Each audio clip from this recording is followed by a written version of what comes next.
Welcome to the Workology Podcast, a podcast for the disruptive workplace leader. Join host Jessica Miller Merrill, founder of Workology.com, as she sits down and gets to the bottom of trends, tools, and case studies for the business leader, HR, and recruiting professional who is tired of the status quo. Now here's Jessica with this episode of Workology. With the economy tightening up and high-quality candidates being so high in demand, employee engagement and retention is so critical to the success of an organization, especially when it comes to their largest asset, their people. I will say that when you tune into this particular episode, it is one of my favorites, mostly because the topic is important, but really, honestly, because it's one of my favorite people. Greg Hawkes, he is a dynamic, just crazy, interesting guy, which you'll see in a minute. And so we're going to be talking about his concept of home ownership, buyers, sellers, and renters when it comes to employee engagement, productivity, and just retention strategies. And I have with me today as a guest on the Workology podcast, Greg Hawkes. He's very entertaining, very knowledgeable, and he's unforgettable. And we're going to be covering the subject of culture and employee engagement. But first, talk a little bit about your background. Oh, my background. Well, the last 8 years I've had my own business, Hawkes Agency. And within that, I've just done a lot of training, leadership development, consulting around organizational culture. Prior to that, so that's 8 years, the last 8 years of my life. The 10 years before that, I was the executive director of a nonprofit organization that worked with teenagers, which is where I suspect a lot of my energy still resides from, is spending lots of time with teenagers and summer camps and that sort of thing until I shifted into this phase for the last 8 years. I didn't know any of that, so this is interesting. I'm telling you. Listen, it could get even more interesting depending on how you probe. Oh, wow. This is going to be a great podcast interview. So let's start probing. So let's talk about employee engagement. Okay. Kind of walk us through how you define it, and we'll go from there. Okay. Well, I have a philosophy about engagement. First of all of my perspectives come through ownership, that I believe companies should not be working with employees to be engaged, but should embrace and carry a spirit of ownership. I've never met an individual who was engaged to be married who said, "Man, I love being engaged. Let's just not get married. Let's just stay engaged." The season of engagement is so that they can come together as one and take kind of a collaborative, equal distribution of responsibilities and benefits. And so with that, I think that I try to help companies create a spirit of ownership in their organizations through several ways. So that my philosophy is engagement is not the end goal of anyone in life, but to really have a sense of ownership. And particularly with the gig economy, particularly with the way society is going where people are trying to own, if companies can be intentional about creating that environment inside their organizations, then it gives people a lot more opportunity to buy in to their own personal development and the productivity and outcome of what the company's trying to produce and serve customers with. This is interesting. So ownership is the end desired result, and then engagement happens as a result. Well, Jessica, have you ever met somebody that said, "Look, I'm engaged," and then 5 years later they said, "Look, I'm still engaged," as if it were a good thing? Engagement is meant to move towards a greater depth of commitment in the relationship.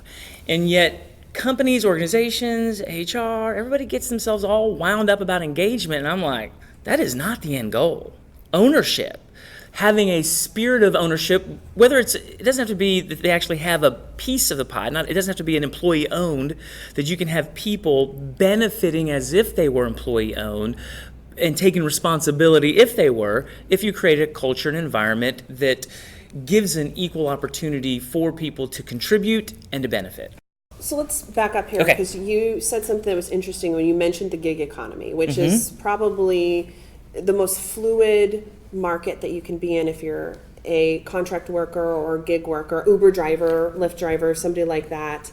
How do you move to ownership with somebody who is part of the gig economy. That's working in your organization and doing a side hustle? No, that is their, let's say, Okay, so- primary responsibility maybe in your organization. Maybe they're a contract worker because it's very fluid. They can move in and out very quickly. So how do you entice them to say, hey, stay within our confines and don't go out there? That's a very simple answer because it's the exact same answer of why they're doing the gig economy. A sense of autonomy, a sense of power to control their own future, a sense of opportunity that they could generate a whole lot more income if they themselves are hustlers for it, the responsibility to say, if I don't work, I don't eat.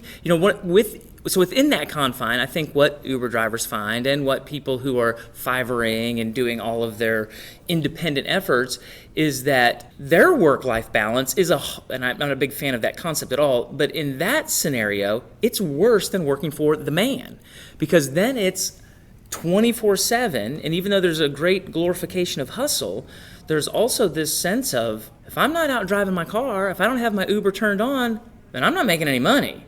So while I'm sitting here watching Netflix, shoot, I need to go out. And so the opportunities organizations and companies have within that is to create the same sense of autonomy, the same sense of opportunity to be responsible for their own forward career development. And I think it'll swing back to where people just, find themselves burnt out on the gig economy, and having organizations that can extract the best of what that is, I think will win with the best talent. Well, it is really, we're both Independent entrepreneurs, yes. And so it's a 24/7 job. Yes. And a lot of times you're a team of one trying to make things work. One Uber driver, somebody on Fiverr, maybe that's shooting videos or doing editing or something like that. So to kind of build your recruitment and retention strategy around those things that maybe drive entrepreneurs crazy, to be able to bring in those gig workers, to maybe have them either work on maybe a longer term contract or be a part-time or full-time employee. Let's talk about how do we create a culture of ownership? Oh my goodness, I love that question. Are you kidding me? Okay, do I get to just answer it or do you have more? I interrupted you, I know. Just go with it. Go with it.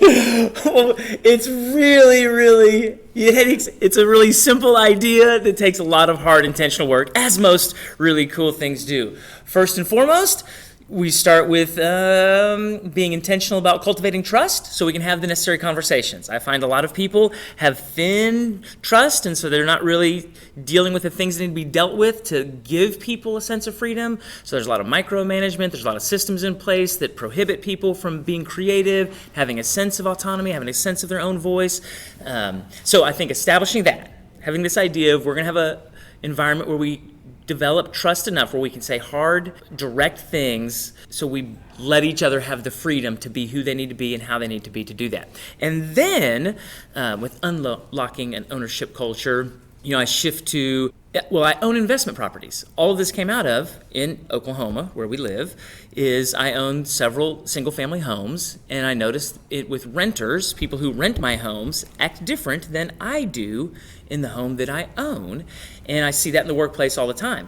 The trick is, though, when you drive down the street or you see these people who live in the homes that rent from me, they act like it's their home, and you wouldn't know if you went there because they have barbecues, they celebrate kids' birthdays, they have their church groups over, they do 4th of July. And so when you see from the outside, it looks like the person who lives right next to them who owns the home, they look very similar. And so I discovered the same is true at work, that people can work cube to cube, office to office, and by the outside, it kind of looks like they're all the same. So to create a spirit of ownership, a culture of ownership, is to really identify those differentials. And that's what I've so happily done for organizations, to say, hey, what makes some person who's really bought in, what shows them out? The first one is just a level of commitment. So the idea of what does commitment look like at work? I work with companies who have people who've been there 40 years. Some of our family-owned companies in our great state have people that have been decades. And time, sometimes people use time as a reference. Like, oh, they're really committed. And I'm like, they're not necessarily really committed. They just have a high tolerance for pain. Right? They can outlast you and outlast the season, and they just stay there. And so I actually believe, and I'll let you say something else, but let me just say, I actually believe everyone starts out with a spirit of ownership. They come in full of energy, they come in full of a willingness to contribute, they come in with a desire to bring their best ideas, and then organizations usually crush that out of them by telling them no, by shushing them, by being frustrated that they're actually they take meetings too long because they actually think they're supposed to talk in those meetings, and so they crush them all out of it. You know, Gallup standard state of the American workforce is always 30% are engaged, 50% are engaged. And so for me, that's owners, renters, and vandals is the way I take the Gallup information. 30% of people are owners that bring their heart, head, and hands. 50% bring their hands, so they're critical to the workforce. Renters aren't bad folks. They're just not bought in. And then the 20% who Gallup calls actively disengaged, I call vandals, and they are a destructive force in a work environment. So when you understand that's kind of how our people break down, creating that culture is how do we define lease purchase options? How do we take renters and say, hey, we're probably responsible. That's why leadership has to have a little bit of honesty in the matter. We're probably responsible for crushing some of that out of you, because everybody really wants to buy into something that they're spending their days in. So we want to help you be able to buy back in. So I didn't answer all of your question fully, but I'm rambling on and on. No, I think this is interesting, like especially your real estate sort of comparison, because it's totally true, and I think it visually, like everyone that you're probably speaking to and talking with can relate. Mm-hmm. Yeah, they get to it. These sort of things. Let's take a little bit of a reset. This is Jessica Miller Merrill, and you're listening to the Workology Podcast. We're talking about retention and engagement and ownership in this employment economy. And I'm joined today with Greg Hawkes. He's somebody that he's certainly memorable, interesting, and is providing with some great nuggets of wisdom here. You can connect with Greg on Twitter, amongst other places, but Greg Hawkes, it's at @GREG_Hawks, HAWKS. Let's get back to the podcast. This is really fascinating, and I think it's something that people can really relate to as far as renters, owners, vandals, all these things, because most of us have experienced that as a renter or an owner or you know, a vandal. I mean, gosh, I hope none of my podcast listeners are vandals, but we've probably been. When I was in high school, I may have contributed some spray paint to my former high school. Wait a second, I have been a vandal. No, it's all coming back to me. That doesn't surprise me, Jessica. I feel like a visual graphic is really handy here to think about these kind of folks. But so one of my earlier podcast interviews was with Charlene Lobby, and she has a new book out that's called Manager Onboarding. And so I kind of want to stick with the manager theme here. So because these managers, our frontline managers, are directly responsible for keeping our owners engaged and committed, and our renters maybe, you know, their hands are in, they're interested, but not committed yet. And then how do we move the needle on these vandals? So let's talk about managers and where they play a role in this. Well, let me say this. I think vandals should just be extracted from the team. So that's my premise. Renters, we work to help buy back in. Vandals, we try to help. Cut loose. We get them out as quick as toxic possible. to the organization. They're toxic, they're evil, and they're purposefully destructive. They're not accidentally. They're purposefully harmful. So whether they're the kinds of people who I generally refer to them as silent saboteurs, sit in meetings, say, "Here's the vision, here's where we're going," and they say, "That ain't never going to happen. That's never going to work out." And they don't say it out loud, but they don't do anything also to help move forward. And then 6 months later, things don't work out. And they're like, "I knew that would never happen," because they never contributed to it, or they were telling other people, that's never going to play. I think those people hang out in the smoking section a lot. If well, you have one in your office. I wouldn't label them that way necessarily. Sorry if you're a smoker.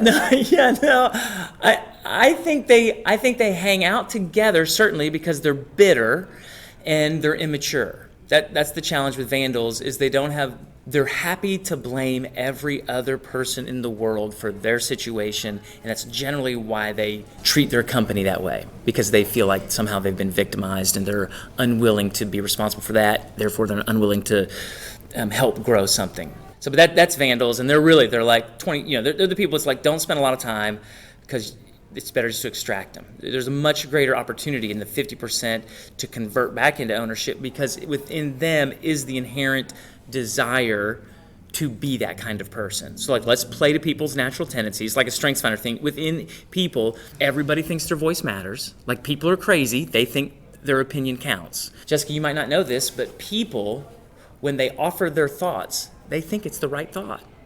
I believe that. I believe that. Yeah. People don't, unless they're like crazy manipulators. Yeah. They're really trying to help or That's right. provide insight. Trying to make contribution. And so the more we can create those opportunities. So back to the managers, one of the things that I have found that helps people be committed and really unlock the spirit of ownership is an opportunity to contribute. That's that very concept.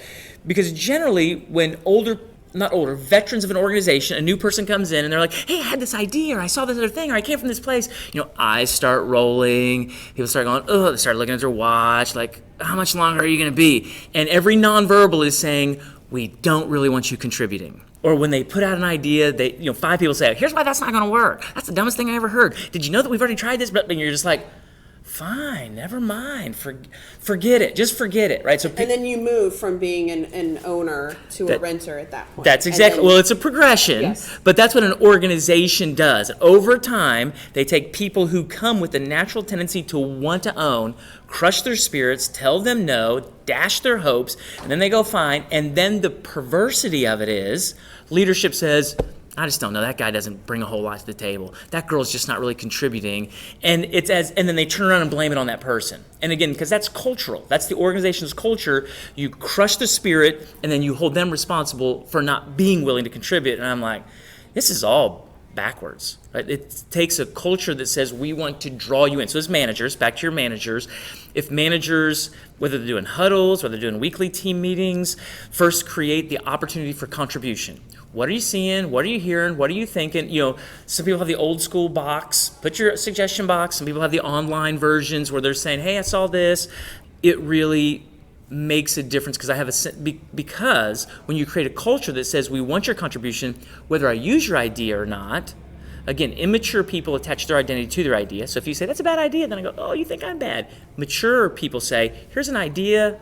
Might be good, might be bad. It's going to take us 5 or 10 good, medium, bad ideas to get to a good one. So I'm willing to share. And when you create that and give that opportunity, then being told no or saying we don't have the budget for that or we need to put that on the shelf, it's not a hurtful thing. It's saying I like an environment where we continue to explore what possibilities could be. So managers helping people have that is that. Do you want me to give you another one?